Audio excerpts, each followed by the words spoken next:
CGL 2023 এসেছিল। প্রাঞ্জল ভুল করে ভাজ্য হিসেবে এমন একটি সংখ্যা নিয়েছিল যা মূল ভাজ্যের চেয়ে 10% বেশি।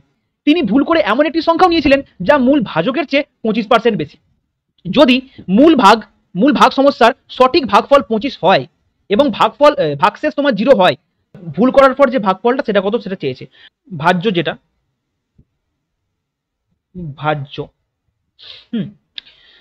10% বেশি নিয়েছে, মানে 10 ছিল সেটাকে ও 11 নিয়ে নিয়েছে। হ্যাঁ,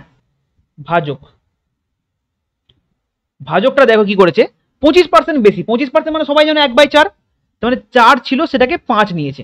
ক্লিয়ার? এবার আমরা কি চেয়েছে অঙ্কেতে, চেয়েছে আমরা দেখো ভাগফল চেয়েছে, তাহলে আমি এখান থেকে লিখবো ভাগফল। যেই ভাজ্যকে ভাজক দিয়ে ভাগ করলে তবে তুমি ভাগফল পাই, মানে 10কে 4 দিয়ে ভাগ করতে হবে ইস্টু, এর সব রেশিও, আর এখানে 11কে 5 দিয়ে ভাগ করতে হবে। তাহলে এখান থেকে জাস্ট করলে কত আসবে, কোনাকুনি গুণ করে দাও, 5 10 50, আর কোনাকুনি গুণ করছি, 5 10 50 আর 4 11 44, এটা আমার আসলো। সঠিক ভাগফল আমার এখানে 50 এসছে, সেটা অঙ্কে কত বলেছে 25। তাহলে ভুল যেটা আসছে, ভুল ভাগফল তাহলে কত আসবে, 44 এর অর্ধেক 22।